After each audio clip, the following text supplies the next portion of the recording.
Assalamualaikum warahmatullahi wabarakatuh. Kali ini kita mau diskusi tentang Otoritas Jasa Keuangan.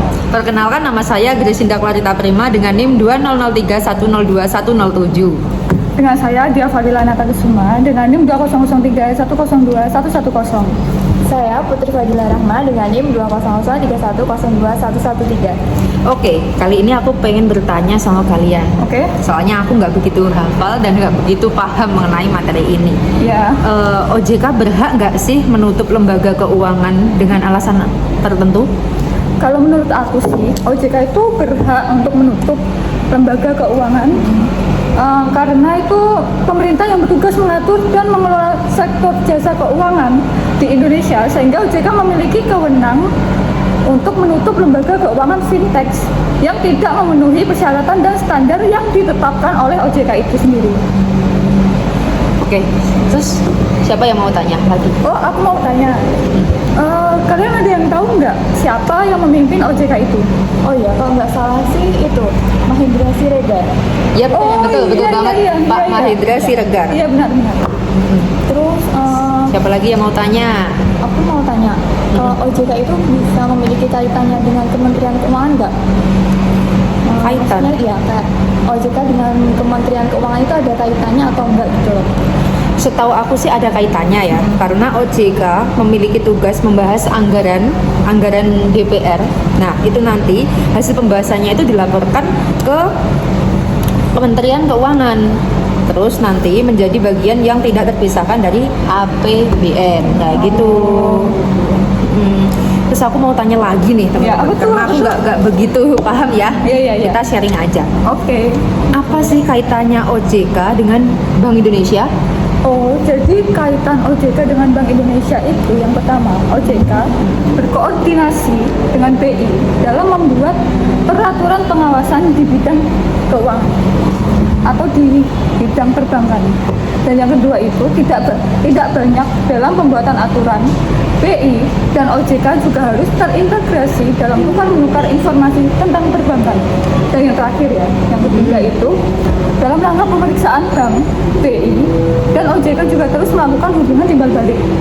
Jadi BI dalam kondisi tertentu akan melakukan pemeriksaan khusus terhadap bank setelah berkoordinasi dengan OJK dan sebaliknya. Oh, paham. Oke, lanjut. Jadi aku mau tanya nih. Jadi OJK atau Otoritas Jasa Keuangan menurut kamu itu apa sih?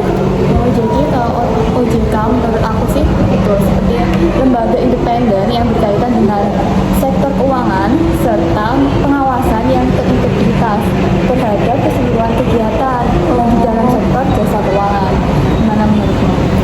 Oh iya. Ya, masuk akal juga sih. Paham.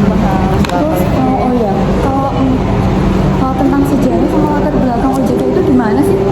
Sejarah. Setahu Iya. aku ya, sejarahnya OJK itu merupakan lembaga yang berdiri pada tahun 2012, teman-teman. Ya, tepatnya tanggal 6 Juli 2012. Nah, sejarahnya berdirinya OJK itu untuk menghadirkan sistem pengaturan dan pengawasan, ya seperti itu, pengawasan pada kegiatan jasa keuangan yang ada di Indonesia, kayak gitu. OJK terbentuk berdasarkan Undang-Undang Nomor 21 Tahun 2021 tentang Otoritas Jasa Keuangan, seperti itu. Ada yang ditanyakan lagi? Kita sharing-sharing aja. Ini aku mau tanya lagi nih Ya. mengenai fungsi dan tujuan OJK. Ada yang tahu nggak teman-teman? Mungkin fungsi dan Bisa menjawab? fungsi dulu mungkin. Aku jawabnya fungsi dulu aja ya. Iya. Ya, fungsi OJK itu yaitu untuk menyelenggarakan sistem pengaturan dan pengawasan yang terintegrasi terhadap keseluruhan kegiatan di dalam sektor jasa keuangan. Itu sih kalau menurutku fungsinya.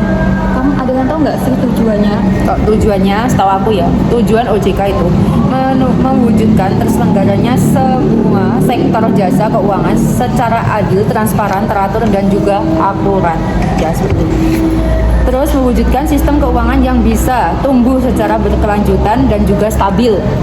Yang ketiga, melindungi kepentingan konsumen dan juga kepentingan masyarakat umum, seperti itu, teman-teman. Mungkin ada pertanyaan lagi. Yang terakhir, Apa ya? Kalau tugasnya OJK itu sendiri apa ya? Oh ya, aku jawab ya. Iya, iya. Jadi tugas OJK itu yang pertama melakukan pengaturan dan pengawasan terhadap yang pertama kegiatan jasa keuangan di sektor perbankan.